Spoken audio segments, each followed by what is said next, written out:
गुरु है बाणी बिज बाणी अमृत सारे। गुरु बाणी कहे सेवक जन मान्यो, परतख गुरु निस्तारे। बाणी गुरु गुरु है बाणी बिच बाणी अमृत सारे। गुरबाणी कहे सेवक जन मान्यो, परतख गुरु निस्तारे। वाहिगुरु जी का खालसा, वाहिगुरु जी की फतेह। सो गुरु प्यारी साध संगत जी, ਆਪਾਂ ਸਾਰੇ ਜਾਣੇ बहुत ਵੱਡੇ ਭਾਗਾਂ ਵਾਲੇ ਹਾਂ ਜੋ ਕਲਯੁਗ ਦੇ ਸਮੇਂ ਅੰਦਰ ਸਾਹਿਬ ਸ੍ਰੀ ਗੁਰੂ ਗ੍ਰੰਥ ਸਾਹਿਬ ਜੀ ਮਹਾਰਾਜ ਜੀ ਦੀ ਨਿੱਘੀ ਗੋਦ ਦਾ ਆਨੰਦ ਮਾਣਦੇ। ਉਹਨਾਂ ਗੁਰਮੁਖਾਂ ਦੇ ਬਹੁਤ ਵੱਡੇ ਭਾਗ ਹੁੰਦੇ ਨੇ ਜੋ ਇਹ ਕਲਯੁਗ ਦੇ ਸਮੇਂ ਅੰਦਰ ਸਤ ਸੰਗਤ ਕਰਦੇ ਨੇ, ਨਾਮ ਜਪਦੇ ਨੇ। ਸੋ ਆਪਾਂ ਸਾਰੇ ਜਾਣੇ ਬਹੁਤ ਵੱਡੇ ਭਾਗਾਂ ਵਾਲੇ ਹਾਂ।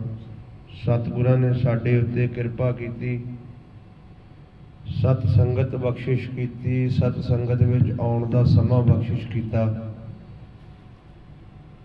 ਨਹੀਂ ਤਾਂ ਆਪ ਜੀ ਜਾਣਦੇ ਹੋ ਕਿ ਇੰਨਾ ਕਲਯੁਗ ਦਾ ਬਹਾਓ ਚੱਲ ਰਿਹਾ ਹੈ, ਮਨੁੱਖ ਦੇ ਕੋਲ ਟਾਈਮ ਨਹੀਂ ਹੈ।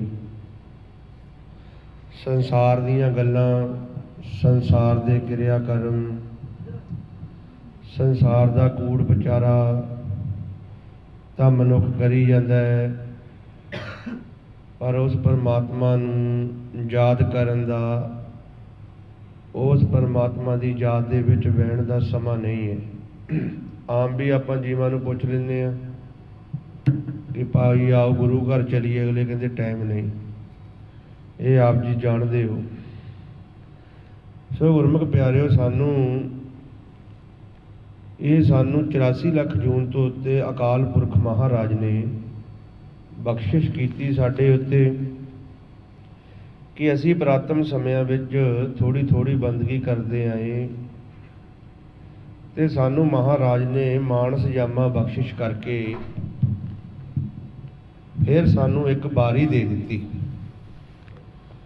ਜਿਹੜਾ ਆਪਾਂ ਪੜ੍ਹਦੇ ਹਾਂ ਗੁਰਬਾਣੀ ਗੁਰੂ ਦੇ ਵਿੱਚ, ਸਤਿਗੁਰਾਂ ਦਾ ਉਪਦੇਸ਼, ਮਹਾਰਾਜ ਸਾਨੂੰ ਗੁਰਬਾਣੀ ਗੁਰੂ ਵਿੱਚ ਸਮਝਾਉਂਦੇ, ਕਹਿੰਦੇ ਭਾਈ ਪ੍ਰਾਪਤ ਮਾਨੁਖ ਦੇ ਹੁਰੀਆ, ਗੋਬਿੰਦ ਮਿਲਨ ਕੀ ਇਹ ਤੇਰੀ ਵਰੀਆ, ਅਵਰ ਕਾਜ ਤੇਰੇ ਕਿਤੇ ਨਕਾਮ, ਮਿਲ ਸਾਧ ਸੰਗਤ ਭਜ ਕੇਵਲ ਨਾਮ।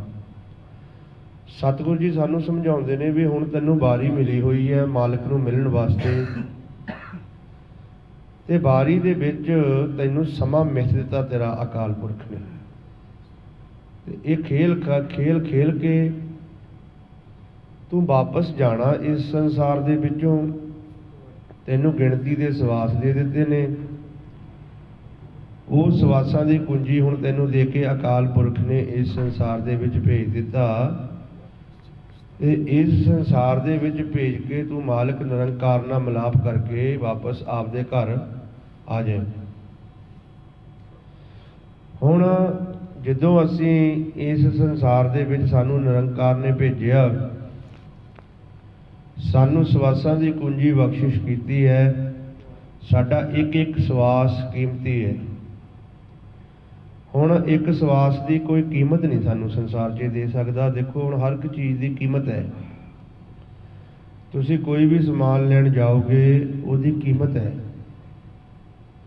ਤੁਸੀਂ ਉਹਦੇ ਬਰਾਬਰ ਪੈਸਾ ਦਿਓਗੇ, ਤੁਹਾਨੂੰ ਉਹ ਸਮਾਨ ਮਿਲ ਜਾਏਗਾ। ਮੰਨ ਲਓ ਸੰਸਾਰ ਦੀ ਤੁਸੀਂ ਕੋਈ ਕੋਠੀ, ਮਹਿਲ, ਵਾੜੀ, ਗੱਡੀ ਕੁਛ ਲੈਣਾ ਹੈ, ਉਹਦੇ ਬਰਾਬਰ ਪੈਸੇ ਦੇ ਦਿਓ, ਤੁਹਾਨੂੰ ਮਿਲ ਜਾਏਗਾ ਉਹ। ਪਰ ਹੁਣ ਆਪਾਂ ਨਿਰੰਕਾਰ ਨੂੰ ਮਿਲਣ ਵਾਸਤੇ ਇਸ ਸੰਸਾਰ ਦੇ ਵਿੱਚ ਆਏ ਹਾਂ। पर साडा जिहड़ा एक एक सवास, साडा जिहड़ा समा है, ये मिथ्या होया है, ये कीमती है। ਪਹਿਲਾਂ ਆਪਾਂ ਇਹ ਦੇਖਣਾ कि ਜਦੋਂ ਅਸੀਂ ਮਾਲਕ ਨੂੰ ਮਿਲਣ ਵਾਸਤੇ ਆਏ ਹਾਂ, ਗੁਰਬਾਣੀ ਗੁਰੂ ਦੇ ਵਿੱਚ ਮਹਾਰਾਜ ਸਾਨੂੰ ਸਮਝਾਉਣਾ ਕਰਦੇ ਨੇ, ਸਤਿਗੁਰੂ ਜੀ ਸਮਝਾਉਂਦੇ ਨੇ, ਕਹਿੰਦੇ ਕਬੀਰ ਇਸ ਸੇਵਾਤੇ ਦੋਏ ਭਲੇ, ਇੱਕ ਸੰਤ ਇੱਕ ਰਾਮ, ਰਾਮ ਜੋ ਦਾਤਾ ਮੁਕਤ ਕੋ ਸੰਤ ਜਪਾਵੇ ਨਾਮ। ਮੁਕਤ ਕਰਨ ਵਾਲਾ ਗੁਰਮੁਖ ਪਿਆਰਿਓ ਇੱਕ ਪਰਮਾਤਮਾ ਹੀ ਅਕਾਲ ਪੁਰਖ ਹੈ, ਜਿਹਨੇ ਸਾਨੂੰ ਇਸ ਸੰਸਾਰ ਚੋਂ ਕੱਢਣਾ ਹੈ ਤੇ ਆਪਣੀ ਗੋਦ ਦੇ ਵਿੱਚ ਪਨਾਹ ਦੇਣੀ ਹੈ, ਸਮਾਉਣਾ ਹੈ ਆਪਣੇ ਆਪ ਦੇ ਵਿੱਚ ਮਾਲਕ ਨੇ। ਹੁਣ ਇਸ ਰਸਤੇ ਦੇ ਉੱਪਰ ਚੱਲਦਿਆਂ ਸਾਨੂੰ ਸੰਤ ਦੀ ਬਹੁਤ ਲੋੜ ਹੈ, ਕਿਉਂਕਿ ਜੇ ਸੰਤ ਨਾ ਹੋਣ ਤੇ ਸਾਨੂੰ ਇਸ ਰਸਤੇ ਦੀਆਂ ਵਿਧੀਆਂ ਨਹੀਂ ਸਮਝ ਆਉਂਦੀਆਂ, ਕਿਉਂਕਿ ਜਿਹੜੀ ਬਾਣੀ ਹੈ ਪਿਆਰਿਓ ਇਹ ਚੌਥੇ ਪਾਤੇ ਹੈ, ਜਿਹਨੂੰ ਮਹਾਰਾਜ ਸਮਝਾਉਂਦੇ, ਕਹਿੰਦੇ ਧੁਰ ਕੀ ਬਾਣੀ ਆਈ ਜਿਨ ਸਗਲੀ ਚਿੰਤ ਮਿਟਾਈ। ਸਾਰੇ ਦੁੱਖਾਂ ਦਾ, ਪਾਪਾਂ ਦਾ ਨਾਸ਼ ਕਰਨ ਵਾਲੀ ਇਹ ਬਾਣੀ ਜਿਹੜੀ ਧੁਰੋਂ ਆ ਰਹੀ ਹੈ, ਤੇ ਇਹ ਜਿਹੜੀ ਬਾਣੀ ਹੈ ਇਹ ਦੁੱਖਾਂ ਦਾ ਨਾਸ਼ ਕਰਦੀ ਹੈ, ਹਉਮੈ ਹੰਕਾਰ ਦਾ ਨਾਸ਼ ਕਰਦੀ ਹੈ, ਪੰਜਾਂ ਦੂਤਾਂ ਦਾ ਜੋ ਖੇਲ ਹੈ ਉਹਦਾ ਨਾਸ਼ ਕਰਦੀ ਹੈ, ਸਿੱਧਾ ਸਾਨੂੰ ਮਾਲਕ ਨਾਲ ਮਿਲਾਉਂਦੀ ਹੈ। ਹੁਣ ਮਹਾਰਾਜ ਨੇ ਸਾਨੂੰ ਦੱਸ ਦਿੱਤਾ ਵੀ ਤੁਸੀਂ ਸੰਤਾਂ ਦਾ ਵੀ ਭੇਦ ਜ਼ਰੂਰ ਲਵੋ, ਕਿਉਂਕਿ ਤੁਸੀਂ ਆਪਣੀ ਜ਼ਿੰਦਗੀ ਪਹਿਲਾਂ ਆਪਾਂ ਸੰਤਾਂ ਨੂੰ ਹੀ ਸਮਰਪਣ ਕਰਦੇ ਹਾਂ, ਕਿਉਂਕਿ ਸਾਨੂੰ ਗਿਆਨ ਨਹੀਂ ਹੁੰਦਾ, ਨਾ ਸਾਨੂੰ ਗਿਆਨ ਹੋਣ ਕਰਕੇ ਆਪਾਂ ਜੋ ਸੰਤਾਂ ਦਾ ਉਪਦੇਸ਼ ਹੁੰਦਾ ਉਹ ਕਮਾਉਣਾ ਹੁੰਦਾ ਹੈ। ਹੁਣ ਆਪ ਜੀ ਜਾਣਦੇ ਹੋ ਕਿ ਸਾਨੂੰ ਜੋ ਸਮਾਂ ਮਿਲਿਆ ਹੈ ਅਕਾਲ ਪੁਰਖ ਵਾਹਿਗੁਰੂ ਜੀ ਨੇ ਦਿੱਤਾ ਹੈ, ਉਹ ਸਮਾਂ ਮਿਥਿਆ ਹੈ। ਹੁਣ ਉਹ ਸਮਾਂ ਵੱਧ ਨਹੀਂ ਸਕਦਾ, ਘਟ ਨਹੀਂ ਸਕਦਾ। ਸਵਾਸ ਪੂਰੇ ਹੋ ਗਏ ਜਾਣਾ, ਸਾਡਾ ਸਵਾਸ ਵੀ ਕੀਮਤੀ ਹੈ, ਸਾਡਾ ਸਮਾਂ ਵੀ ਕੀਮਤੀ ਹੈ, ਪਰ ਅਸੀਂ ਮਾਲਕ ਨਿਰੰਕਾਰ ਨੂੰ ਮਿਲਣਾ ਹੈ, ਸਾਨੂੰ ਸੰਤ ਦੀ ਬਹੁਤ ਲੋੜ ਹੈ। ਤੇ ਹੁਣ ਸੰਸਾਰ ਦੇ ਵਿੱਚ ਦੋ ਤਰ੍ਹਾਂ ਦੇ ਸੰਤ ਹੁੰਦੇ ਨੇ, ਇੱਕ ਤਾਂ ਸੰਤ ਜਿਹੜੇ ਸਾਨੂੰ ਧੁਰ ਦਾ ਮਿਲਾਪ ਦਾ ਰਸਤਾ ਦੱਸਦੇ ਨੇ ਤੇ ਮਾਲਕ ਦੇ ਨਾਲ ਜੋੜਦੇ ਨੇ, ਤੇ ਮਾਲਕ ਦਾ ਰਸਤਾ ਉਹਨਾਂ ਨੇ ਤੈਅ ਕੀਤਾ ਹੁੰਦਾ ਹੈ, ਤੇ ਉਹੀ ਰਸਤੇ ਦਾ ਸਾਨੂੰ ਅੱਗੇ ਗਿਆਨ ਦਿੰਦੇ ਨੇ ਵੀ ਤੁਸੀਂ ਭਾਈ ਇਸ ਤਰ੍ਹਾਂ ਗੁਰਬਾਣੀ ਗੁਰੂ ਦਾ ਜੋ ਫਰਮਾਨ ਹੈ ਉਹਨੇ ਕਮਾਇਆ ਹੁੰਦਾ ਹੈ, ਤੇ ਉਹ ਫਰਮਾਨ ਕਮਾ ਕੇ ਮਾਲਕ ਦਾ ਜੋ ਮਾਰਗ ਹੈ ਉਹਨਾਂ ਨੇ ਤੈਅ ਕਰਕੇ ਮਾਲਕ ਨਾਲ ਮਿਲਾਪ ਕੀਤਾ ਹੁੰਦਾ। ਮਹਾਰਾਜ ਸਾਨੂੰ ਗੁਰਬਾਣੀ ਗੁਰੂ ਵਿੱਚ ਸਮਝਾਉਂਦੇ, ਕਹਿੰਦੇ ਹਰ ਕਾ ਸੰਤ ਹਰ ਹੀ ਜੈਸਾ, ਵੀ ਉਸ ਸੰਤ ਦੇ ਵਿੱਚ ਮਾਲਕ ਦੇ ਵਿੱਚ ਕੋਈ ਮਤਲਬ ਭੇਦ ਨਹੀਂ, ਕਿਉਂਕਿ ਸੰਤ ਨੇ ਕਠੜੀਆਂ ਕਮਾਈਆਂ ਕੀਤੀਆਂ ਹੁੰਦੀਆਂ ਤੇ ਕਠੜੀਆਂ ਕਮਾਈਆਂ ਕਰਕੇ ਮਾਲਕ ਦੇ ਨਾਲ ਮਿਲਾਪ ਕੀਤਾ ਹੁੰਦਾ। ਜੋ ਮਾਲਕ ਦਾ ਉਪਦੇਸ਼ ਹੁੰਦਾ ਉਹਨਾਂ ਦੇ ਮੁਖ ਰਾਹੀਂ ਪ੍ਰਮਾਤਮਾ ਆਪ ਬੋਲਦਾ ਹੈ। ਜਿਸ ਤਰ੍ਹਾਂ ਆਪਾਂ ਸੰਸਾਰ ਦੇ ਵਿੱਚ ਦੇਖਦੇ ਹਾਂ ਵੀ ਕੋਈ ਵੀ ਚੀਜ਼ ਆਪਾਂ ਪਾਣੀ ਦੇ ਵਿੱਚ ਪਾਣੀ ਨੂੰ ਪਾ ਦਈਏ ਤੇ ਫਿਰ ਆਪਾਂ ਕਹੀਏ ਵੀ ਜਿਹੜਾ ਪਾਣੀ ਪਾਇਆ ਉਹ ਲੱਗ ਹੈ, ਉਹ ਲੱਗ ਨਹੀਂ, ਉਹ ਮਿਲ ਗਿਆ ਵਿੱਚ ਹੀ। ਇਸੇ ਤਰ੍ਹਾਂ ਜਿਹੜੀ ਜੋਤ ਹੁੰਦੀ ਹੈ ਮਨ ਦੀ, ਜਿਹੜੇ ਸੰਤ ਪੂਰਨ ਕਮਾਈਆਂ ਕਰਕੇ ਇਸ ਮਾਲਕ ਤੱਕ ਪਹੁੰਚੇ, ਉਹ ਵਿੱਚ ਹੀ ਸਮਾ ਗਏ। ਤੇ ਸੰਤ ਦੇ ਤੇ ਰਾਮ ਦੇ ਵਿੱਚ ਕੋਈ ਭੇਦ ਨਹੀਂ, ਇੱਕ ਹੀ ਹੈ। ਹੁਣ ਜੋ ਸੰਤ ਹੁੰਦੇ ਨੇ ਉਹ ਮਾਲਕ ਦਾ ਰਸਤਾ ਦੱਸਦੇ ਨੇ, ਮਾਲਕ ਦਾ ਜੋ ਸਾਨੂੰ ਖੇਲ ਹੈ ਉਹ ਸਮਝਾਉਂਦੇ ਨੇ। ਉਹਨਾਂ ਨੇ ਆਪਣੇ ਜੀਵਨ ਦੇ ਅੰਦਰ ਜਿਹੜੀ ਕਮਾਈ ਕੀਤੀ ਹੁੰਦੀ ਹੈ ਉਹਦੇ ਵਿੱਚ ਜੋ ਰੁਕਾਵਟਾਂ ਆਉਂਦੀਆਂ ਸਾਨੂੰ ਦੱਸਦੇ ਨੇ, ਕਿਉਂਕਿ ਅਸੀਂ ਖਿਣ ਖਿਣ ਭੁੱਲਣ ਹਾਰਨ ਤੇ ਸਤਿਗੁਰ ਬਖਸ਼ਣ ਹਾਰਾ ਹੈ। ਜਿੱਥੇ ਸਾਡਾ ਮਨ ਸਾਡਾ ਇਸ ਸੰਸਾਰ ਦੇ ਵਿੱਚ ਬੰਦਗੀ ਕਰਦਿਆਂ ਸਾਡੇ ਮਨ ਦੀ ਪਹਿਲਾਂ ਭਟਕਣਾ ਹੁੰਦੀ ਹੈ, ਤੇ ਜਿੱਥੇ ਸਾਡਾ ਮਨ ਫਸਦਾ ਹੈ ਉੱਥੋਂ ਫਿਰ ਉਹ ਵਿਧੀਆਂ ਜੁਗਤਾਂ ਦੱਸਦੇ ਨੇ, ਜਿਹਨੂੰ ਮਹਾਰਾਜ ਸਮਝਾਉਂਦੇ ਵੀ ਜਦ ਤੱਕ ਤੁਹਾਡੇ ਕੋਲ ਜੁਗਤ ਨਹੀਂ ਉਦ ਤੱਕ ਤੁਸੀਂ ਮੁਕਤ ਨਹੀਂ ਹੋ ਸਕਦੇ, ਮਾਲਕ ਨੂੰ ਨਹੀਂ ਮਿਲ ਸਕਦੇ। ਹੁਣ ਜਿਹੜੇ ਸੰਤ ਹੁੰਦੇ ਨੇ ਉਹਨੇ ਇਹ ਰਸਤਾ ਤੈਅ ਕੀਤਾ ਹੁੰਦਾ, ਉਹ ਮਾਲਕ ਨਾਲ ਮਿਲਾਪ ਕਰਾਉਂਦੇ ਨੇ। ਦਰਿਆਵੀ ਉਹਨਾਂ ਦੀ ਇੱਛਾ ਕੋਈ ਨਹੀਂ ਹੁੰਦੀ, ਬਸ ਸਮਾਂ ਉਹਨਾਂ ਦਾ ਮਿਥਿਆ ਹੁੰਦਾ ਹੈ ਤੇ ਜ਼ਿਆਦਾ ਸੰਸਾਰ ਦੇ ਵਿੱਚ ਉਹ ਬੋਲਦੇ ਚੱਲਦੇ ਨਹੀਂ, ਬਸ ਉਨੀ ਕੁ ਹੀ ਵਿਚਾਰ ਕਰਦੇ ਨੇ। ਜਿੰਨਾ ਕੁ ਤੁਹਾਨੂੰ ਰਸਤਾ ਤੁਸੀਂ ਪੁੱਛੋਗੇ ਉਨਾ ਕੁ ਰਸਤਾ ਉਹ ਦੱਸਦੇ ਨੇ। ਹੁਣ ਮਹਾਰਾਜ ਨੇ ਦੱਸਿਆ ਵੀ ਦੂਜੇ ਸੰਤ ਜਿਹੜੇ 5 ਮਹਾਬਲੀ ਸਾਡੇ ਅੰਦਰ ਬੈਠੇ ਨੇ ਦੂਤ, ਜਿਨ੍ਹਾਂ ਨੂੰ ਠੱਗ ਚੋਰ ਕਿਹਾ ਗਿਆ ਹੈ, ਉਹਦੇ ਵੀ ਸੰਤ ਇਸ ਸੰਸਾਰ ਦੇ ਵਿੱਚ ਹੈਗੇ ਨੇ, ਜਿਹੜੇ ਸੰਸਾਰ ਦਾ ਹੀ ਧਿਆਨ ਲਵਾਈ ਜਾਂਦੇ ਨੇ, ਸੰਸਾਰ ਦੇ ਵਿੱਚ ਹੀ ਗੱਲਾਂ ਕਰੀ ਜਾਂਦੇ ਨੇ ਤੇ ਮਾਇਆ ਦੇ ਵਿੱਚ ਹੀ ਮਨਾਂ ਨੂੰ, ਜੀਵਾਂ ਨੂੰ ਫਸਾਈ ਜਾਂਦੇ ਨੇ ਤੇ ਆਸ਼ੀਰਵਾਦ ਦੇਈ ਜਾਂਦੇ ਨੇ। ਤੇ ਗੁਰੂ ਗ੍ਰੰਥ ਸਾਹਿਬ ਦੀ ਜੋ ਬਾਣੀ ਹੈ ਉਹਦੇ ਮੁਤਾਬਕ ਉਹਨਾਂ ਦਾ ਜੋ ਫੈਸਲਾ ਉਹ ਹੁੰਦਾ ਨਹੀਂ, ਮਨ ਫਿਰ ਦੁਬਾਰਾ ਸਾਡਾ ਫਸ ਜਾਂਦਾ ਹੈ। ਤੇ ਮਹਾਰਾਜ ਸਮਝਾਉਂਦੇ, ਕਹਿੰਦੇ ਸੰਤ ਅਨਾੜੀ ਕੁਛ ਨਾ ਬੂਝੈ, ਕਥਨੀ ਕਰੇ ਤੇ ਮਾਇਆ ਨਾਲ ਦੂਜੇ। ਉਹ ਮਾਇਆ ਦੇ ਵਿੱਚ ਫਸੇ ਹੁੰਦੇ ਨੇ। ਹੁਣ ਜਿਹੜਾ ਕਾਲ ਦਾ ਅਨਾੜੀ ਸੰਤ ਹੈ ਉਹਨੇ ਤੁਹਾਨੂੰ ਮਾਇਆ ਦੇ ਵਿੱਚ ਫਸਣਾ, ਉਹਨਾਂ ਮਾਇਆ ਦੇ ਨਾਲ ਹੀ ਪਿਆਰ ਹੁੰਦਾ ਹੈ। ਜਿਹੜੀ ਮਾਇਆ ਹੈ ਉਹਦਾ ਛੁਟਕਾਰਾ ਮਾਇਆ ਤੋਂ ਹੋਣਾ ਨਹੀਂ। ਹੁਣ ਆਪ ਜੀ ਜਾਣਦੇ ਹੋ ਕਿ ਸੰਸਾਰ ਦੇ ਵਿੱਚ ਕੋਈ ਐਸੀ ਚੀਜ਼ ਨਹੀਂ ਜਿਹਦੇ ਵਿੱਚ ਮਾਇਆ ਨਾ ਰਮੀ ਹੋਵੇ। ਹਰ ਇੱਕ ਚੀਜ਼ ਦੇ ਵਿੱਚ ਮਾਇਆ ਰਮੀ ਹੋਈ ਹੈ। ਸੰਸਾਰ ਦਾ ਜੋ ਵੀ ਆਪਾਂ ਕਿਰਿਆ ਕਰਮ ਦੇਖਦੇ ਹਾਂ ਵਿੱਚ ਮਾਇਆ ਰਮੀ ਹੋਈ ਹੈ ਤੇ ਉਹ ਸਾਡਾ ਧਿਆਨ ਜਿਹੜਾ ਉਹ ਮਾਇਆ ਦੇ ਪੱਕਾ ਹੀ ਕਰਾ ਦਿੰਦੇ ਆ, ਕਿਉਂਕਿ ਉਹਨਾਂ ਨੇ ਇਹ ਰਸਤਾ ਤੈਅ ਨਹੀਂ ਕੀਤਾ ਹੁੰਦਾ। ਜਾਂ ਮਨ ਸਾਡਾ ਥੋੜ੍ਹੀ ਜਿਹੀ ਬੰਦਗੀ ਕਰਕੇ ਰਿਧੀਆਂ ਸਿੱਧੀਆਂ ਵਿੱਚ ਫਸ ਜਾਂਦਾ, ਕਿਸੇ ਨੂੰ ਮਾਇਆ ਦੇ ਦਿੱਤੀ, ਕਿਸੇ ਨੂੰ ਕੁਛ ਦੇ ਦਿੱਤਾ, ਤੇ ਜਾਂ ਫਿਰ ਉਹਨਾਂ ਦਾ ਮਨ ਜਿਹੜਾ ਹੁੰਦਾ ਹੈ ਉਹ ਸੰਸਾਰ ਦੇ ਵਿੱਚ ਹੀ ਧਿਆਨ ਲਵਾਈ ਜਾਂਦੇ, ਤੁਹਾਨੂੰ ਆ ਵੀ ਮਿਲ ਜਾਏਗਾ, ਆ ਵੀ ਮਿਲ ਜਾਏਗਾ। ਤੇ ਸੰਸਾਰ ਦੇ ਜਿਹੜੇ ਲੋਕ ਆ ਇਹ ਵੀ ਬੜੇ ਚਤਰ ਬੁੱਧੀ ਵਾਲੇ ਆ, ਇਹ ਵੀ ਨਾਮ ਤੋਂ ਬਿਨਾਂ ਕੰਬਲੇ ਹੋ ਗਏ, ਇਹ ਵੀ ਸੰਸਾਰ ਦੀਆਂ ਵਸਤਾਂ ਹੀ ਮੰਗਦੇ ਆ ਤੇ ਉਹ ਸੰਸਾਰ ਦੀ ਵਸਤ ਦੇ ਦਿੰਦੇ ਆ। ਜਦੋਂ ਸੰਸਾਰ ਦੀ ਵਸਤ ਦੇ ਦਿੰਦੇ ਆ ਫਿਰ ਉਹ ਆਪਣੀ ਪੂਜਾ ਕਰਾਉਣੀ ਸ਼ੁਰੂ ਕਰਾ ਦਿੰਦੇ ਆ ਤੇ ਗੁਰੂ ਗ੍ਰੰਥ ਸਾਹਿਬ ਦੇ ਬਰੋਬਰ ਗੱਦੀਆਂ ਲਾ ਦਿੰਦੇ ਨੇ, ਉਹਨਾਂ ਦੀਆਂ ਲੱਗ ਜਾਂਦੀਆਂ ਨੇ। ਤੇ ਮਹਾਰਾਜ ਸਮਝਾਉਂਦੇ, ਕਹਿੰਦੇ ਕਾਚੇ ਗੁਰ ਤੇ ਮੁਕਤ ਨਾ ਹੋਆ। ਅਸੀਂ ਤਾਂ ਆਏ ਸੀ ਸੰਸਾਰ ਦੇ ਵਿੱਚ ਮੁਕਤੀ ਦੀ ਪ੍ਰਾਪਤੀ ਕਰਨ ਵਾਸਤੇ ਤੇ ਮਾਲਕ ਨੂੰ ਮਿਲਣ ਵਾਸਤੇ ਆਏ ਸੀ। ਉਹ ਰਸਤਾ ਸਾਨੂੰ ਉਹਨੇ ਨੇ ਭੁਲਾ ਕੇ ਧਾਤ ਦੇ ਰਸਤੇ ਉੱਪਰ ਤੋਰ ਦਿੱਤਾ। ਜੋ ਸੱਚ ਦਾ ਰਸਤਾ ਸੀ, ਲਿਵ ਦਾ ਰਸਤਾ ਸੀ, ਉਹਦੇ ਨਾਲੋਂ ਤੋੜ ਕੇ ਸਾਨੂੰ ਧਾਤ ਦੇ ਰਸਤੇ ਉੱਪਰ ਤੋਰ ਦਿੱਤਾ, ਮਾਇਆ ਤੇ ਧਿਆਨ ਲਵਾ ਦਿੱਤਾ। ਜੋ ਸਾਡੇ ਦਿਨਾਂ ਦਾ ਬਹਾਰ ਕਰਾ ਕੇ ਤੇ ਕੋਈ ਹਮਨ ਕਰਾਉਂਦਾ ਹੈ, ਕੋਈ ਕਿਸੇ ਤਰੀਕੇ ਕੋਈ ਕੁਛ ਕਰਦਾ ਹੈ ਤੇ ਸੱਚ ਦਾ ਮਾਰਗ ਨਹੀਂ ਦੱਸਿਆ, ਕਿਉਂਕਿ ਸੱਚ ਦਾ ਮਾਰਗ ਉਹਨਾਂ ਨੂੰ ਪਤਾ ਹੀ ਨਹੀਂ, ਉਹਨੇ ਕਮਾਈ ਨਹੀਂ ਕੀਤੀ। ਹੁਣ ਬਾਹਰੋਂ ਸਾਡਾ ਜਿੱਦਾਂ ਦਾ ਮਰਜ਼ੀ ਭੇਖ ਹੋਵੇ, ਬਾਹਰੋਂ ਅਸੀਂ ਜਿਸ ਤਰ੍ਹਾਂ ਦਾ ਮਰਜ਼ੀ ਕੱਪੜਾ ਪਾਇਆ ਹੋਵੇ, ਗੁਰੂ ਜੋ ਹੈ ਉਹ ਸਾਡਾ ਬਾਹਰ ਨਹੀਂ ਦੇਖਦਾ, ਸਾਡਾ ਅੰਦਰ ਦੇਖਦਾ ਹੈ ਕਿ ਸਾਡੇ ਅੰਦਰ ਕੀ ਹੈ। ਹੁਣ ਜੋ ਸਾਡਾ ਅੰਦਰ ਹੈ, ਜੋ ਸਾਡੇ ਮਨ ਦੇ ਵਿੱਚ ਸੋਚ ਚੱਲਦੀ ਹੈ, ਜੋ ਸਾਡੇ ਮਨ ਦੇ ਵਿੱਚ ਵਿਚਾਰ ਚੱਲਦੇ ਨੇ, ਇਹ ਸੰਸਾਰ ਦੀ ਪਕੜ ਦੇ ਵਿੱਚ ਨਹੀਂ ਆਉਂਦੇ, ਇਹ ਆਉਂਦੇ ਨੇ ਨਿਰੰਕਾਰ ਦੀ ਪਕੜ ਵਿੱਚ। ਹੁਣ ਜਿਸ ਤਰ੍ਹਾਂ ਆਪ ਜੀ ਬੈਠੇ ਹੋ, ਮੈਂ ਬੈਠਾ, ਆਪ ਜੀ ਨੂੰ ਕੀ ਪਤਾ ਮੇਰੇ ਅੰਦਰ ਕੀ ਚੱਲ ਰਿਹਾ ਹੈ ਤੇ ਮੈਨੂੰ ਕੀ ਪਤਾ ਆਪ ਜੀ ਦੇ ਅੰਦਰ ਕੀ ਚੱਲ ਰਿਹਾ ਹੈ। ਇਸੇ ਤਰ੍ਹਾਂ ਜਿਹੜੇ ਇਹ ਸਾਡੇ ਅੰਦਰ ਦੇ ਵਿਚਾਰ ਨੇ, ਇਹ ਸਾਡੇ ਜਿਹੜੇ ਵਿਚਾਰ ਹੈ ਇਹ ਮਾਲਕ ਨਿਰੰਕਾਰ ਅੰਦਰੋਂ ਫੜਦਾ ਹੈ। ਹੁਣ ਮਹਾਰਾਜ ਸਮਝਾਉਂਦੇ, ਕਹਿੰਦੇ ਸੱਚਖੰਡ ਵਸੇ ਨਿਰੰਕਾਰ, ਕਰ ਕਰ ਵੇਖੇ ਨਜ਼ਰ ਨਿਹਾਲ। ਹੁਣ ਸੱਚਖੰਡ ਕਿੱਥੇ ਹੈ? ਸੱਚਖੰਡ ਜਿੰਨਾ ਸੰਸਾਰ ਦਾ ਖਾਲੀ ਖਲਾ ਹੈ ਸਵੇਸ, ਇਸ ਨੂੰ ਸੱਚਖੰਡ ਕਿਹਾ। ਇਹਦੇ ਵਿੱਚ ਪਰਮਾਤਮਾ ਅੱਗਿਓਂ ਦੇਖ ਰਿਹਾ ਪ੍ਰਕਾਸ਼ ਰੂਪ। ਤੇ ਜਿਹੜੇ ਕਾਲ ਦੇ ਅਨਾੜੀ ਸੰਤ ਹੁੰਦੇ ਨੇ, ਉਹਨਾਂ ਨੇ ਸਾਡਾ ਧਿਆਨ ਸੱਚ ਨਾਲੋਂ ਤੋੜ ਕੇ ਬਾਣੀ ਤੋਂ ਉਲਟ ਚੱਲਣਾ, ਬਾਣੀ ਦੇ ਬਰੋਬਰ ਉਹਨੇ ਗੱਲਾਂ ਕਰਨੀਆਂ, ਕਮਾਈ ਉਹਨੇ ਕੀਤੀ ਨਹੀਂ ਹੁੰਦੀ। ਤੇ ਜੋ ਗੁਰਬਾਣੀ ਗੁਰੂ ਦਾ ਉਪਦੇਸ਼ ਹੁੰਦਾ ਹੈ ਉਹ ਉਹਨੇ ਕਮਾਇਆ ਨਹੀਂ ਹੁੰਦਾ। ਤੇ ਸੰਸਾਰ ਦੇ ਵਿੱਚ ਸਾਡਾ ਜਿਹੜਾ ਮਨ ਹੈ, ਇਹ ਸੰਸਾਰ ਦੀਆਂ, ਦੇਖੋ ਗੁਰਮੁਖ ਪਿਆਰਿਓ, ਸੰਸਾਰ ਦੀਆਂ ਵਡਿਆਈਆਂ, ਸੰਸਾਰ ਦੇ ਜੋ ਕਾਰਜ ਹੈ ਇਹ ਸਾਡੇ ਨਾਲ ਨਹੀਂ ਨਿਭਣੇ। ਧੀਆਂ ਪੁੱਤਰ ਵੀ ਸਾਡੇ ਨਾਲ ਨਹੀਂ ਜਾਣੇ, ਸੰਸਾਰ ਦਾ ਪਰਿਵਾਰ ਦਾ ਜੀਵ ਸਾਡੇ ਨਾਲ ਨਹੀਂ ਜਾਣਾ, ਸਾਡੇ ਨਾਲ ਤਾਂ ਇੱਕ ਮਾਲਕ ਦਾ ਨਾਮ ਜਾਣਾ ਹੈ। ਤੇ ਮਹਾਰਾਜ ਸਮਝਾਉਂਦੇ, ਕਹਿੰਦੇ ਨੌ ਨਿਧ ਅੰਮ੍ਰਿਤ ਪ੍ਰਭ ਕਾ ਨਾਮ ਦੇਹੀ ਮੈਂ ਇਸਕਾ ਵਿਸਰਾਮ। ਉਹਦਾ ਉਹ ਭੇਦ ਨਹੀਂ ਦਿੰਦੇ ਤੇ ਇਸ ਸਰੀਰ ਦਾ ਭੇਦ ਨਹੀਂ ਦਿੰਦੇ ਤੇ ਸਾਨੂੰ ਬਾਹਰੋਂ ਕਿਰਿਆ ਕਰਮ ਕਰਾ ਕੇ ਸਾਡੀਆਂ ਬਾਹਰੋਂ ਰਹਿਤਾਂ ਰਖਾ ਦਿੰਦੇ ਨੇ। ਹੁਣ ਜਿਹੜਾ ਇਹ ਸਰੀਰ ਹੈ ਗੁਰਮੁਖ ਪਿਆਰਿਓ, ਇਹ ਨਾਸਵਾਨ ਹੈ, ਇਹ ਖਤਮ ਹੋਣਾ ਹੈ। ਇਹਦਾ ਘਰ ਜੋ ਹੈ ਉਹ ਸ਼ਮਸ਼ਾਨ ਘਾਟ ਹੈ। ਜਿਹੜਾ ਮਨ ਦਾ ਘਰ ਹੈ ਉਹ ਮਾਲਕ ਨਿਰੰਕਾਰ ਦਾ ਹੈ। ਆਪਾਂ ਮਾਲਕ ਨਿਰੰਕਾਰ ਦੇ ਵਿੱਚ ਆਪਣੇ ਮਨ ਦੀ ਜੋਤ ਨੂੰ ਉਸ ਮਾਲਕ ਨਿਰੰਕਾਰ ਦੇ ਘਰ ਦੇ ਵਿੱਚ ਵਸੇਬਾ ਕਰਾਉਣਾ ਇਸ ਜੋਤ ਦਾ।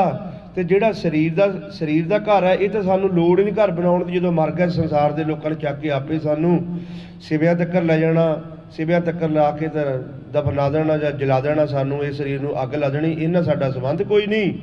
ਤੇ ਸੰਬੰਧ ਸਾਡਾ ਜੋਤ ਨਾਲ ਆ, ਜਿਹੜੀ ਜੋਤ ਅੰਦਰ, ਜਿਹਨੂੰ ਮਹਾਰਾਜ ਸਮਝਾਉਂਦੇ, ਕਹਿੰਦੇ ਮਨ ਤੂੰ ਜੋਤ ਸਰੂਪ ਹੈ, ਆਪਣਾ ਮੂਲ ਪਛਾਣ। ਵੀ ਤੂੰ ਆਪਣੇ ਆਪ ਦੀ ਪਛਾਣ ਕਰ। ਹੁਣ ਜਿਹੜੇ ਕਾਲ ਦੇ ਅਨਾੜੀ ਸੰਤ ਨੇ, ਇਹਨਾਂ ਪੰਜਾਂ ਦੂਤਾਂ ਦੇ ਅਨਾੜੀ ਸੰਤ ਨੇ, ਉਹ ਸਾਨੂੰ ਆਪਣੇ ਆਪ ਦੀ ਪਛਾਣ ਨਹੀਂ ਕਰਾਉਣਗੇ। ਉਹ ਸਾਨੂੰ ਬਾਹਰੋਂ ਸਾਡੇ ਅੱਗੇ ਧਾਗੇ ਤਵੀਤ ਪਾ ਦਿੰਦੇ ਨੇ।